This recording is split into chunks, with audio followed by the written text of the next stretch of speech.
Bonjour toi! Aujourd'hui, nous allons voir comment tu peux te préparer à la lecture d'une histoire.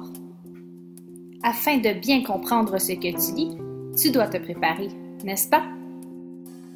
Nous allons prendre l'histoire Le premier Noël de Bonbon pour te montrer les stratégies que tu dois utiliser avant de débuter ta lecture. Lorsque tu n'avais pas encore appris à lire et que tu choisissais un livre à la bibliothèque, que regardais-tu pour choisir celui qui t'intéressait? Eh oui, la page couverture, bien sûr. C'est la première page que tu vois lorsque tu prends le livre.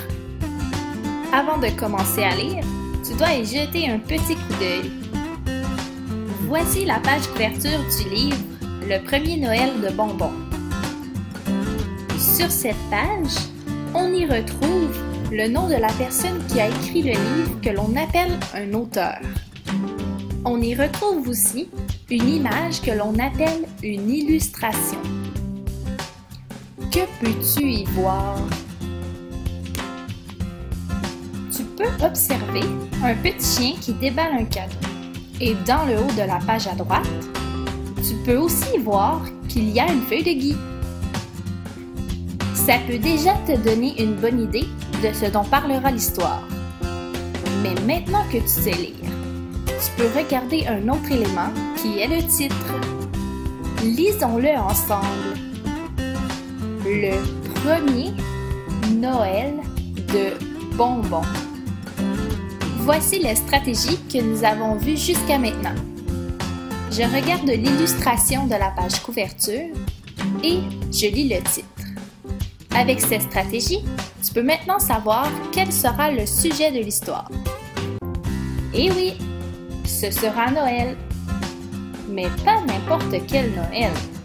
Ce sera le premier Noël de Bonbon. La dernière stratégie que je veux te montrer est celle de regarder les illustrations qui accompagnent le texte. Prenons cet exemple.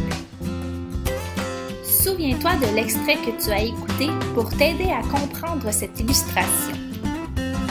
Tu peux y observer le Père Noël qui regarde dans son sac et Bonbon qui semble occupé. Mais pourquoi le Père Noël regarde-t-il dans son sac?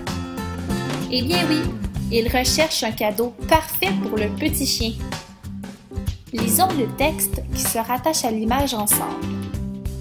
Il ouvrit son grand sac dans lequel restait encore beaucoup de cadeaux. Je savais bien que j'avais quelque chose de parfait pour un petit chien qui a déjà tout, dit-il au bout d'un moment.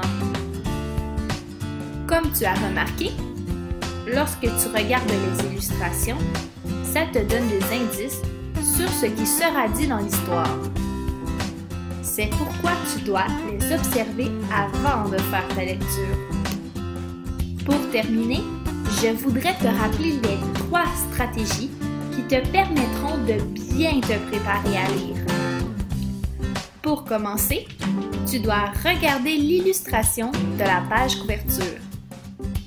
Ensuite, tu dois lire le titre sur la page couverture.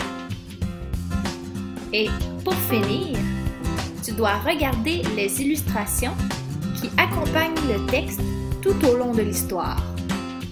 Bonne lecture! Cette capsule a été enregistrée par Amélie Savard-Marcelin et Cindy Nguyen dans le cadre du cours PPA 3111 à l'Université de Montréal à l'automne 2015. Created using Powtoon.